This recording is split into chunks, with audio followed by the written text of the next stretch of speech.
Surah 58, Al-Mujadala, the contention. In the name of Allah, the most merciful, the most compassionate. Allah has surely heard the words of her who contends with you concerning her husband and complains to Allah. Allah hears what both of you say. Verily, Allah is all-hearing, all-seeing. Those among you who divorce their wives by declaring them to be their mothers, such are not their mothers, none are their mothers except those who gave birth to them. Indeed, what they say is highly contemptible and false. Verily, Allah is most pardoning, most forgiving.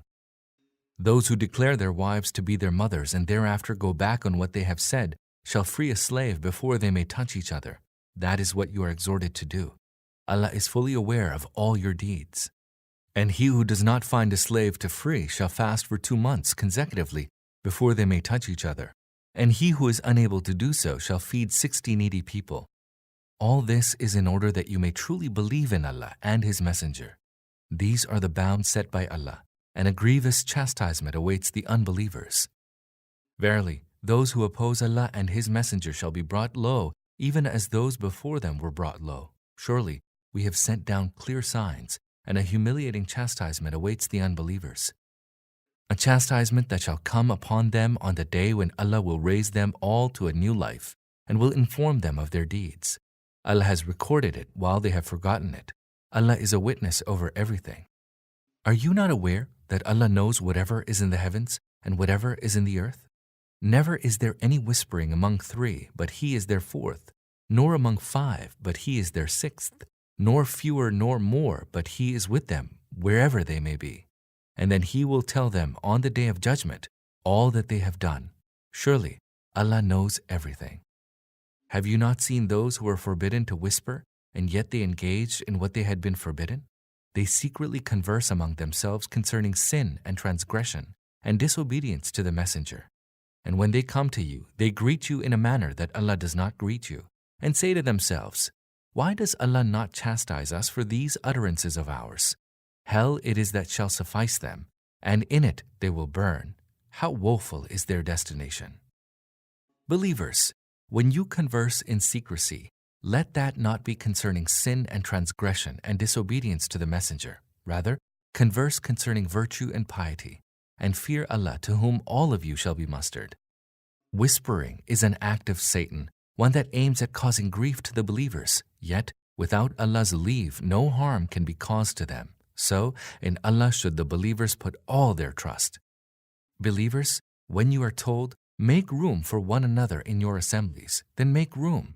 Allah will bestow amplitude on you. And when it is said, rise up, then rise up. Allah will raise to high ranks those of you who believe and are endowed with knowledge. Allah is well aware of all that you do. Believers, when you come to the Messenger for private consultation, offer some charity before your consultation with him. That is better for you and more conducive to purity. But if you find nothing to offer in charity, then know that Allah is most merciful, most compassionate. Are you afraid that you will have to offer charity when you hold private conversation with the Prophet? But if you are unable to do so and Allah pardons you, then establish prayer and pay zakah and obey Allah and His Messenger. Allah is well aware of all that you do. Do you not see those who took for friends a people whom Allah is wroth with? They neither belong to you nor you to them. They swear to a falsehood, and they do so knowingly. Allah has prepared for them a grievous chastisement. Indeed, evil are the acts in which they are engaged. They have taken their oaths as a shield by means of which they hinder people from the way of Allah. Theirs shall be a humiliating chastisement. Neither their possessions nor their offspring will be of any avail to them against Allah. They are the people of the fire. Therein they shall abide. On the day when Allah will raise them all from the dead, they will swear before Him as they swear before you today, thinking that this will avail them. Behold, they are utter liars.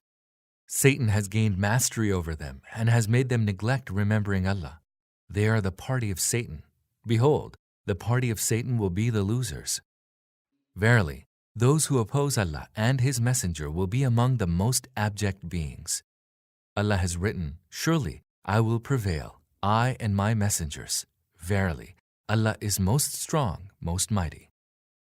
You shall not find a people who believe in Allah and the last day befriending those who oppose Allah and His Messenger, even though they be their fathers or their sons or their brothers or their kindred. He has inscribed faith in their hearts and has strengthened them with a spirit from Him, and He shall make them enter gardens beneath which rivers flow. Therein they shall abide. Allah is well pleased with them, and they are well pleased with Him. They belong to Allah's party. Verily, Allah's party shall prosper.